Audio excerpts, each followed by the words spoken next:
এই প্রথমবার আমি জর্জেট থ্রি পিস বানালাম। সো কিভাবে আমি কাটিং এবং সেলাই করলাম সম্পূর্ণ টিউটোরিয়াল থাকবে এই ভিডিও। সো ভিডিওটা না টেনে সম্পূর্ণ দেখুন। আসসালামু আলাইকুম এভরিওয়ান, আপনারা সবাই কেমন আছেন? আশা করি সবাই অনেক ভালো আছেন। আমি প্রথমে সব ফলস কাপড় ভাঁজ করে নিয়েছি, তারপরে পিছন পাট ভাঁজ করে নিয়ে তারপরে সামনের পাট বসিয়ে তারপরে কেটে নিচ্ছি। সামনের পাটটা আগের থেকে কাটা ছিল, আমি অনেক দিন আগে কেটে রেখেছিলাম কিন্তু বানানো হয়নি। আর এই থ্রি পিসটা পড়েছিল, বানানো হয়নি, তাই ভাবলাম থ্রি পিসটাই বানাই। তো আমি সবকিছু কেটে কুটে এখন সেলাইয়ের কাজে চলে যাব। আমি গলাটা লাগানোর জন্য গলা পট্টি গুলো এখানে সেলাই করে নিচ্ছি। আর আমি গলাতে কোনো রকম বক্রম ফিউজিং পেপার কিছু ইউজ করিনি। আর মেন কথা, এগুলো আমার কাছে ছিলই না, কিন্তু এসব জামাতে বক্রম ইউজ করলে ফিনিশিংটা সুন্দর আসে। তো আমি গলাটা সেলাই করে এক সাইডে রেখে দিয়েছি, তারপরে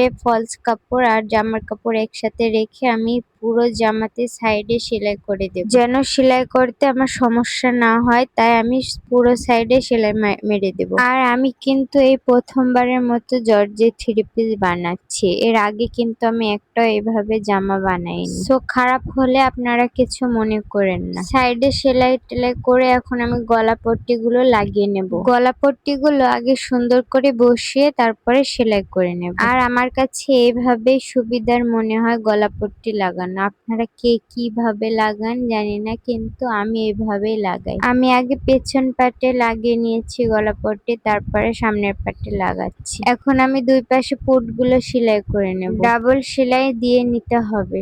দুই পাশে ভালো করে আমি ডাবল সেলাই দিয়ে নিয়েছি। এরপরে আমি বডিটা সেলাই করে নিয়ে সাইড সেলাই করে নেব। আর আমার এই সাইড সেলাই করতে ভীষণ ভালো লাগে। দেখুন কত সুন্দর করে সাইডটা সেলাই করে নিচ্ছি। আর যারা সাইড সেলাই করতে পারে না তাদের জন্য একটা ভিডিও দিব সাইড সেলাই করার টিউটোরিয়াল। ওই ভিডিওটা দেখলে আপনারা খুব সহজভাবে সাইড সেলাই করতে পারবেন। আমি সাইডটা ভালো করে সেলাই করে নিচ্ছি। এরপর আমি হাতার জয়েন দিয়ে দিব। হাতার জন্য লেস লাগিয়ে নিচ্ছি। লেসটা লাগানো হয়ে গেলে আমি হাতাটা সেলাই করে নিয়ে মাপ মতো সেলাই করে নিয়ে তারপরে জামার সাথে জয়েন দিয়ে দেব। বাড়তি লেসটুকু কেটে নেব। আর এই লেসটা কিন্তু হাতার সাথেই ছিল। এখন আমি হাতাটা চাপিয়ে নিচ্ছি। আর আমি এখানে ফলস হাতা দিতে ভুলে গিয়েছিলাম, তাই ফলস হাতাটা দেওয়া হয়নি। আপনারা চাইলে ফলস হাতা দিতে পারেন, কিন্তু আমার অত অসুবিধা হচ্ছিল না ফলস হাতা না দিয়ে। এখন আমি হাতাটা জামার সাথে জয়েন দিয়ে দেব।